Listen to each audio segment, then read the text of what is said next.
ಮತ್ತೊಂದು ಕಡೆ ಬಿಜೆಪಿಯಿಂದ ವಕ್ಫ್ ಹೋರಾಟಕ್ಕೆ ತಯಾರಿ ನಡೆದಿದ್ದು ಡಿಸೆಂಬರ್ 4ರಿಂದ 3 ದಿನಗಳ ಕಾಲ 3 ತಂಡಗಳಿಂದ ಪ್ರವಾಸವನ್ನ ಮಾಡೋದಕ್ಕೂ ಕೂಡ ಎಲ್ಲಾ ರೀತಿಯ ತಯಾರಿಯನ್ನ ಮಾಡಿಕೊಂಡಿದೆ.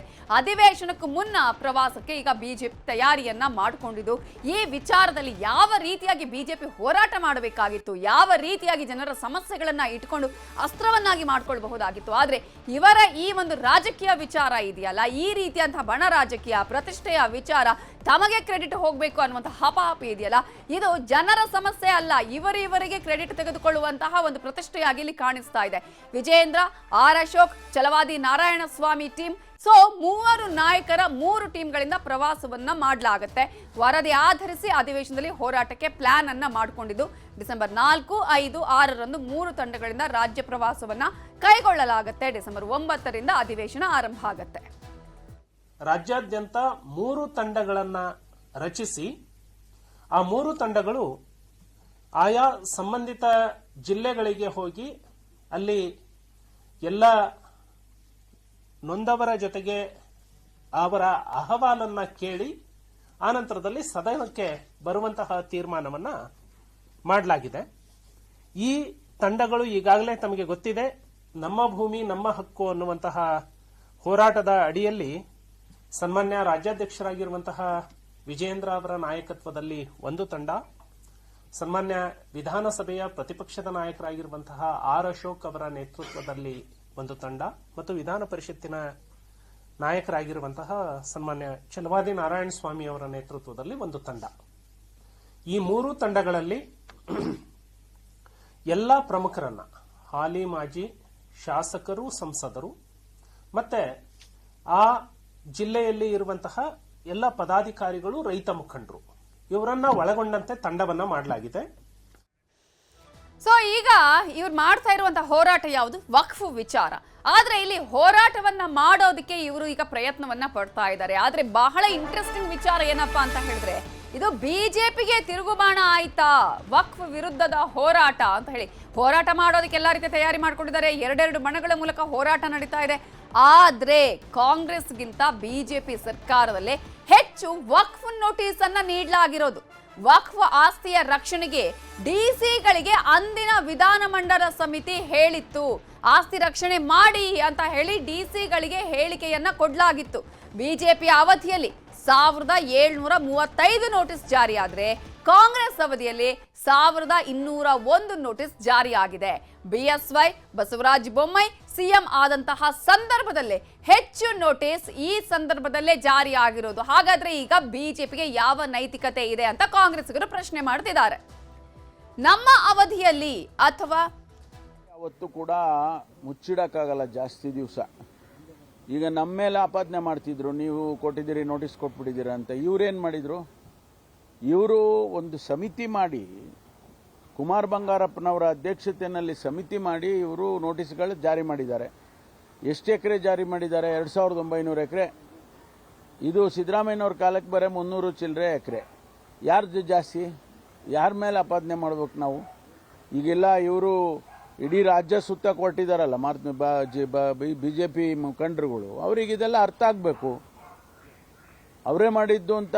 ಬಹುಶಃ ಯಾಕೆ ನನಗನ್ಸೋದು ಬಸವರಾಜ್ ಯತ್ನಾಳ್ ಹೊರಟಿರೋದು ಬಿಜೆಪಿಯವರು ಮುಖಭಂಗ ಮಾಡೋದಕ್ಕೆ.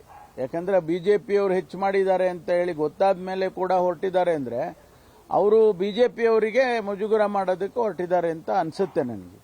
ಇಲ್ಲದ್ರೆ ಯಾಕೆ ಹೋಗ್ತಾರೆ ಅವರು? ಅದೇ ಇವತ್ತು ಹೋರಾಟ ಮಾಡಿದ್ದಾರೆ, ಇದನ್ನೆಲ್ಲ ಎಕ್ಸ್ಪೋಸ್ ಮಾಡೋದಕ್ಕೆ ಮಾಡಿದ್ದಾರೆ ಅಂತ. ಯಡಿಯೂರಪ್ಪನವರು ಕಾಲದಲ್ಲಾಗಿತ್ತು, ಬೊಮ್ಮಾಯಿ ಅವ್ರ ಕಾಲದಲ್ಲಾಗಿತ್ತು ಅಂತ ಬಂದಿದೆಯಲ್ಲ, ಅದಕ್ಕೆ ಅವರಿಬ್ಬರನ್ನು ಎಕ್ಸ್ಪೋಸ್ ಮಾಡಬೇಕು ಅಂತ ಹೊರಟಂಗೆ ಕಾಣಿಸುತ್ತೆ. ಸರ್ಕಾರದ ವಿರುದ್ಧ ಕಾಣೋದಿಲ್ಲ. ನಮ್ಮ ಅವಧಿಯಲ್ಲಿ ಅಥವಾ ಕಾಂಗ್ರೆಸ್ ಅವಧಿಯಲ್ಲಿ ಅಧಿಕಾರಿಗಳು ತಪ್ಪಾಗಿ ವಕ್ಫ್ ನೋಟಿಸ್ ಏನಾದರೂ ಕೊಟ್ಟಿದ್ರೆ ಕ್ರಮ ಆಗಲಿ ಅಂತ ಹೇಳಿದ್ದಾರೆ ವಿಪಕ್ಷ ನಾಯಕರಾಗಿರುವಂತಹ ಆರ್ ಅಶೋಕ್ ಅವರು.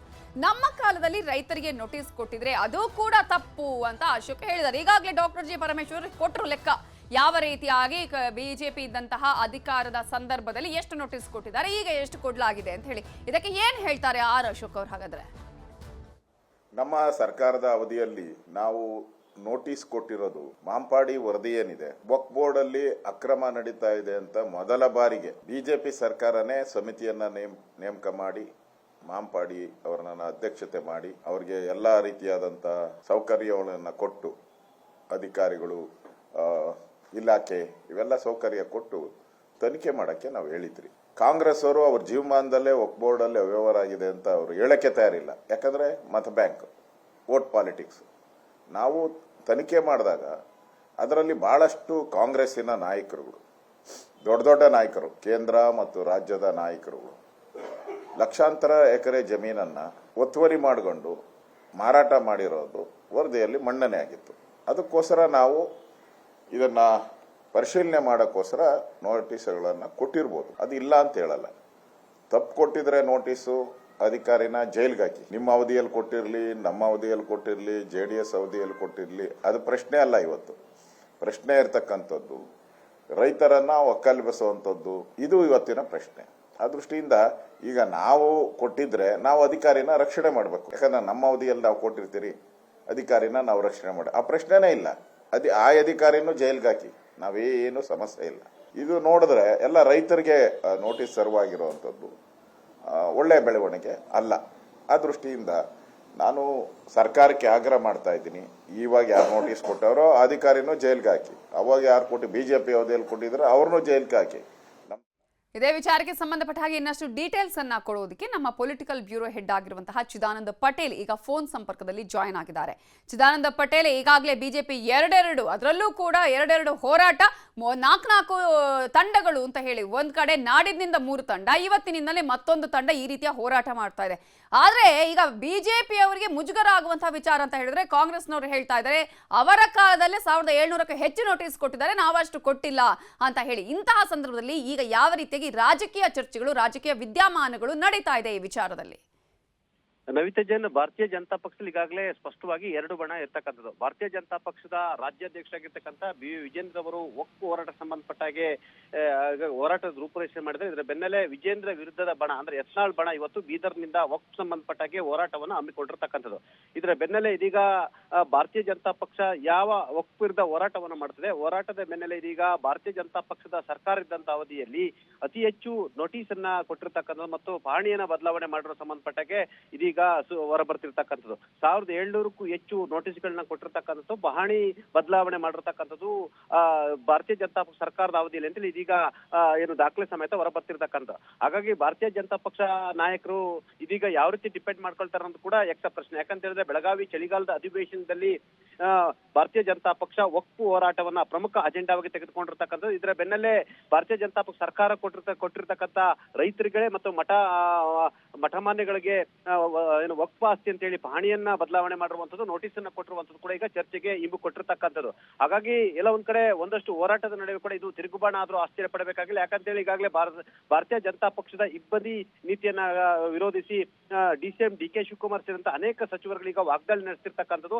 ಆದ್ರೆ ಅನಿವಾರ್ಯವಾಗಿ ಅಶೋಕ್ ರವರು ನೋಟಿಸ್ ಅನ್ನ ಕೊಡಲಾಗಿದೆ, ಆದ್ರೆ ಈಗ ಕ್ರಮ ಕೈಗೊಳ್ಳಿ ಅಂತ ಹೇಳ್ತಿರ್ತಕ್ಕಂಥದ್ದು. ಹಾಗಾಗಿ ಒಂದ್ ಕಡೆ ಭಾರತೀಯ ಜನತಾ ಪಕ್ಷದಲ್ಲಿ ವಿಜೇಂದ್ರ ಬಣ ಮತ್ತು ಯತ್ನಾಳ್ ಬಣ ಅಂತ ಸೃಷ್ಟಿಯಾಗಿರ್ತಕ್ಕಂಥದ್ದು. ಈ ಬಣಗಳ ನಡುವೆ ವಕ್ಫ್ ಹೋರಾಟದ ವಿಚಾರವಾಗಿ ಭಾರತೀಯ ಜನತಾ ಪಕ್ಷದ ಸರ್ಕಾರದ ಅವಧಿಯಲ್ಲಿ ವಕ್ಫ್ ವಿಚಾರವಾಗಿ ಅತಿ ಹೆಚ್ಚು ನೋಟಿಸ್ ಅನ್ನ ಕೊಟ್ಟಿರ್ತಕ್ಕಂಥದ್ದು. ಹಾಗಾಗಿ ಇದೀಗ ಚರ್ಚೆಗೆ ಮತ್ತು ಮುನ್ನೆಲೆಗೆ ಬಂದಿರತಕ್ಕಂಥ ಆ ಮುಖಾಂತರ ಒಂದಷ್ಟು ಹೋರಾಟಕ್ಕೆ ಇದು ತಿರುಗುಬಾಣ ಆದ್ರೂ ಕೂಡ ಆಶ್ಚರ್ಯ ಪಡಬೇಕಾಗಿಲ್ಲ ಎಂಬ ಮಾತು ಕೂಡ ಕೇಳಿ ಬರ್ತಿರುವಂತದ್ದು. ನವಿತಾ ಜೈನ್.